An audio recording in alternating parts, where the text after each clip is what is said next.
هغه موضوع د ځوانانو لپاره ده، هغه موضوع د کالج او یونیورسيټي ګریجویټس لپاره ده، هغه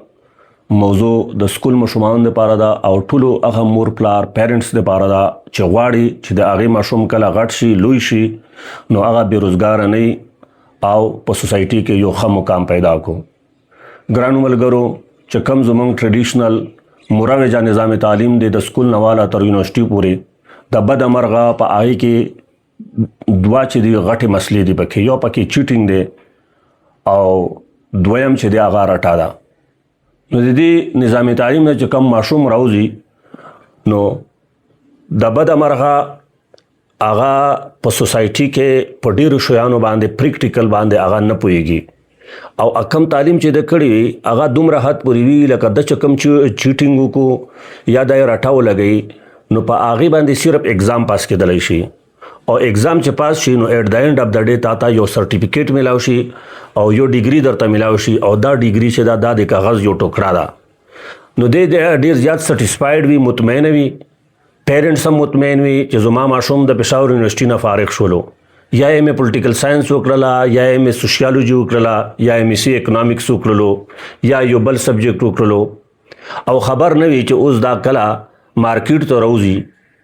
منډي ته راوځي او جاب سیکټر ته انډسټري ته راشي نو د ده دپاره هیڅ جاب نشته، ولې چې دلته کې په انډسټریز کې ریکوایرمنټ بدل دی او د تعلیم چې دی پخوانی تعلیم یې کړی دی. ګوره زه د ډیګرۍ د اهمیت نه انکار نه کوم، سرټیفیکیټ په خپل ځای باندې مهم دی، زه تاسو ډسکریج کوم هم نه، تاسو بېشکه تاسو ښه ډګریانې وکئ، تاسو ایم فیل وکئ، پی ایچ ډي وکئ، ډاکټریټ وکئ، پوسټ ډاکټریټ وکئ، بار ملکونو نه وکئ، خو زه تاسو ته یو خواست کوم چې تاسو د ډیګري سره سره د خپل سرټیفیکیټ سره سره انصاف هم وکئ، تاسو یو هنر هم ورسره زده کئ، تاسو د دې دور تقاضې باندې هم ځان پوه کئ. هغه اوس پخوانی زمانه نه ده، اوس ګوره جدید ټکنالوژي دور دی، د اے آی زمانه ده، که ته د دې دنیا سره قدم نشي میلاو کولی نو ته به شاته پاتې کېږي. اوس دا اے آی چې روانه ده د دې سره به ډېر جابونه چې دي دا به اے آی ریپلیس کو، هیومن به بالکل فیکټر به ورو ورو ختمیږي، صرف هغه خلک به کامیاب وي چې څوک په دې سیسټم باندې ځان پوه کو. نو زه تاسو ته دا وایم چې یو خو تاسو راټا ما لګوئ ځکه چې دا تاسو نه هېره شي، یو چیټینګ ما کوي، که ته په ډېر نمبر یې والې نو لسم کې به دې ډېرې نمبرې راشي، ځای فیسي کې به هم نقل وکړې هغې کې به دې نمبرې راشي، مخکې بیا څه شی دی مخکې تا ته انډیکیټ دی ایټه ده هغې کې به ته فیل شي او ته به د ایم بی بي ایس ته نشي تللی، مخکې بیا که انجینیرینګ ته تلل غواړې ته به انجینیرینګ ته نشي تللی،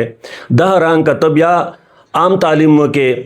ایم ای سی وکې، ایم اے وکې، بی ایس وکې نو بیا به ته سی ایس ایس پی ایم ایس هغې کې به فیل شي، ولې هغې کې خو نه نقل چلیږي نه راټا پکې لګي. اوس خو هغې کې 10 پیپرې راځي، په دې باندې به زه بیا تاسو سره یو بله ویډیو جوړوم سی ایس ایس پی ایم ایس حوالې سره چې کوم ما څه زده کړي دي، کومې غلطیانې موږ نه شوي دي هغه به زه تاسو ته ښیم چې که تاسو سی ایس ایس اگزام ورکئ نو هغې کې هغه کوېسچن داسې راځي چې هغه په راټا باندې ته نشئ اټمپټ کولی، هغه کرنټ افیر وي، جنرل نالج وي پکې، هغه ټویسټ شوي وي هغه کوېسچن، هغې کې به ته کریټیویټي کوې، د ځان نه به لیکل کوې. نو تاسو مهرباني وکئ، په خپل ځان باندې رحم وکئ، هنر زده کئ، کریټیویټي ځان کې پیدا کئ، کم از کم چې ته د یونیورسټي نه فارغه شئ چې ته دومره خو وې چې ته د ځان نه لیکل کولی شې، په انګریزي کې په اردو کې ته لیکل کولی شې او ورسره تاله کمپیوټر درځي، ته په امازون باندې پوهېږې، ته په اے آی باندې پوهېږې، دا بنیادی کورسونه دي، په دې باندې خامخا زده کړې وکړئ، دا زده کوئ او مور پلار ته هم پکار دی چې په کم ماشوم باندې پوهېږي چې ګوره دا مخکې نشي تللی نو هغې دپاره بیا زما دا مشوره ده سټوډنټانو تاسو ته هم دا وایم چې که ته صحیح تعلیم نشي کولی، ته په نقلونو باندې ځان پاس کوې نو بیا دا تعلیم تعالی هیڅ فایده نه درکوي، دا تعلیم ته بیا په دې ځای باندې پرېږده، راشه ته بزنس طرف ته لاړ شه، ته د سبزي یا د فروټو ټیلا جوړه کا، خدای پاک به تعالی دکان درکو، کیش فلو به وي، عزت به دې وي سوسایټي کې، سبق بیا سیکنډ ټایم ورسره وایه، لیټریچر وایه، ته ایم انګلیش ورسره وکړه، ایم پولیټیکل ساینس وکړه، خو ته یو هنر زده کا، ته بایینګ اینډ سیلینګ زده کا، دا هم په دنیا کې یو هارډ چې دی د کامیابۍ راز دی. بزنسمین سره هر ټیم چې کیش فلو وي هغه چاته محتاج نه وي، نورو ته جاب ورکوي. نو که تا نن کاروبار شروع کړلو نو خدای پاک به سبا 2 دکانونه درکو، بله ورځ به ګودام درکو، بله ورځ به امپورټ ایکسپورټ شروع کړې. دا رنګ زما شومان ته وایم که تاسو ښه تعلیم نشئ کولی نو مهرباني وکئ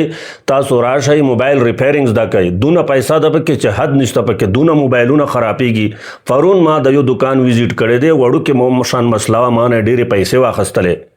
نو هغې ته ډېر کسټمر راغلي او ډېر زیات رش و پې باندې او ډېر زیات موبایلونه هلته پراته و کلاو کړي وو نو هغې نه چې ما تپوس وکړلو نو هغه د ورځې 10-12 روپۍ ګټي دا ډېر غټ شی دی دې ته میاشت کې تاسو حساب وکئ دا رنګ که تاسو د ګاډي میکینیک شوئ اوس خو جدید ګاډي را روان دي اوس تاسو به سوسایټي کې عزت هم وي او بېروزګاره به هم نه وئ نو دغه چې کم تعلیم تاسو کوئ چې تاسو په پېښور یونیورسټي کې په کنټین کې ناست وئ او ځنې پکې بیا ادبي د مافي چرسونه څکي ځنې پکې صدارت کوي ځنې پکې فیډریشنې کوي او چې کله پریپس شروع شي بیا سټډي کوي نو تاسو ماته ووایئ چې یو د ټول کال یا د شپږو میاشتو سبق به ته څنګه په یو میاشت په 10 ورځو کې کور کې دا خو هیمنلی پاسبل نه ده نو بیا به ته څه کوې ته به راټاله کوې یا به ته څه اپروچ کوې یا به ته سپارش کوي نو ځان خو به پاس کې ډیګري به هم واخلې خو دا ډیګري به بیا ته ګرځوې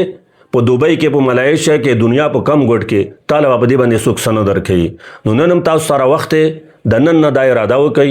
بیسیک کورسونه شروع کئ کمپیوټر طرف ته راشئ AI طرف ته راشئ موبایل ریپیرنګ طرف ته راشئ هنر زده کئ سکیلز دا کوي کېدای شي ډېر سیزان ما تاسو ته نه وي ښودلي خپله سرچ وکړئ چې نن سبا د څه شي ضرورت دی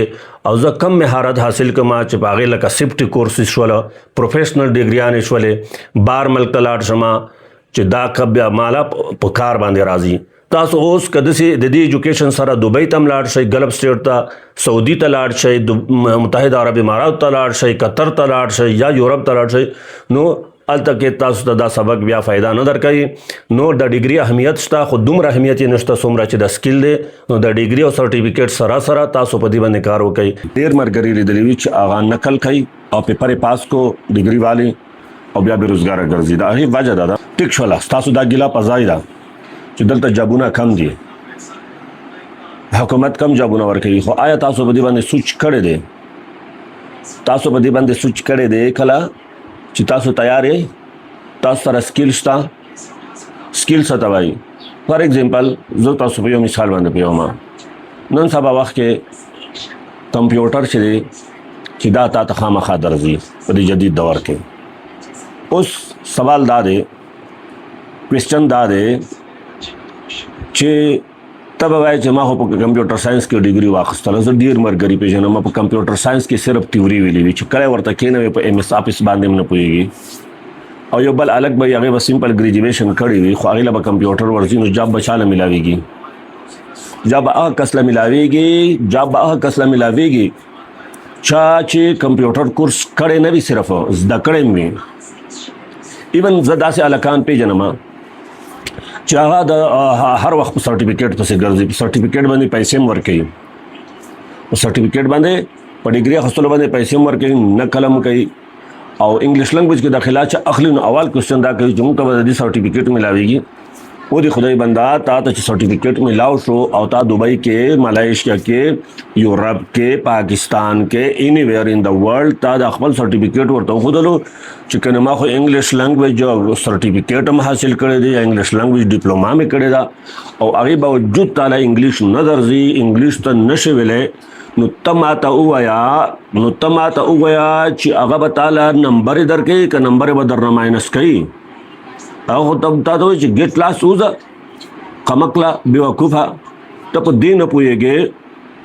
چې تا دلته کې ځان سره سرټیفیکیټ لیکلی دی او تاله هېڅ نه درځي لہذا زما د نن موضوع مطلب دا هرګز نه دی چې ډیګري امپارټنټ نه دی ډیګري په خپل ځای باندې ډېر ښه شی دی تاسو خامخا ډیګري والی خو دا ډیګري سره تاسو سکیل زده کوئ تاسو کمپیوټر زده کوئ تاسو انګلیش لنګویج زده کوئ تاسو لیکل رایټینګ چې د ځان نه به لیکل څنګه کوم په خپله باندې به یو لیټر څنګه جوړوم انګریزي کې به څنګه لیکم فارمیټ به څنګه وي اوس دا دونه ګران کار نه دی که روزانه هم تاسو لږ لږ زده کړه کوئ یو کال کې به تاسو کې بالا چینج راغلی وي حالانکه که نه بس ډیګري به والی بیا به پیسې ګرځوي چې چېرته ما استاد جوړ کا نو موږ به نن خبره کوو په روایتي زموږ په تعلیمي ادارو کې چې څه قسم پراډکټ موږ جوړوو موږ بلها ګریجویټ فارغ وو اوس خو تاسو ته پته ولګي د پېښور یونیورسټي کې خلک داخلي هم نه اخلي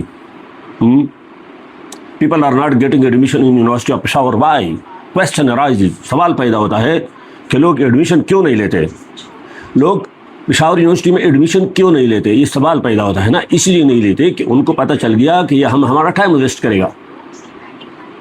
اب کا ٹائم ویسٹ ہو جائے گا تو آپ کیا کرو گے؟ محض ڈگری لے کر کیا کرو گے؟ پولیٹیکل سائنس, ایم اے پولیٹیکل سائنس, ایم اے سوشیالوجی, اس کی کوئی جاب نہیں ہے مارکیٹ میں یار. نام تو بہت بڑا ہے, پولیٹیکل سائنس میں نے ماسٹر کیا ہے, ہاں کافی بڑا نام ہے. اکنامکس کی ہے میں نے. اب تمہیں کہاں لگا یار خیبر پختونخوا میں کون سی انڈسٹری ہے جو تم کو ہضم کر سکے, جو تم کو ایڈجسٹ کر سکے, تم کو اکاموڈیٹ کر سکے, تم کو اتنا روم پرووائڈ کر سکے؟ ان باتوں پہ سوچنا چاہیے یار آپ کو. ابھی سے اپنے بچوں کو بتائیں. یہ ویڈیو والدین کے لیے بھی ہے, نوجوانوں کے لیے بھی ہے, ان تمام لوگوں کے لیے ہے جو چاہتے ہیں کہ ہمارے نوجوان ترقی کرے, ان کو روزگار مل جائے, وہ بے روزگار نہ گھومے پھرے. ان تمام لوگوں کے لیے یہ ویڈیو ہے. تو کہ نا ہم یا تو مدرسوں میں لڑکوں کو داخل کرتے ہیں تو وہ 8 سال گزار کے وہ آ جاتے ہیں. آپ مجھے بتائیں یہ پیش امام نے اگر نہیں بنا تو پھر کیا بنے گا؟ یہ خیرات زکوٰۃ اس پہ پلے گا, دوسروں کے ٹکڑے پہ پلے گا. یار تو تمہیں تو ذرا سوچنا چاہیے نا. شرم آنی چاہیے آپ لوگوں کو. صرف ڈگری نقل کر کے ڈگری لینے پر کوئی فائدہ نہیں ہے ایسی ڈگری کا. ایسی ڈگری سے بہتر ہے بندہ کوئی کام سیکھ لے. جو ڈگری تم لے رہے ہو نا پشاور یونیورسٹی میں چرس پی کر, اور ادھر میں آپ کو دیکھتا ہوں کینٹین پہ بیٹھے ہوئے ہوں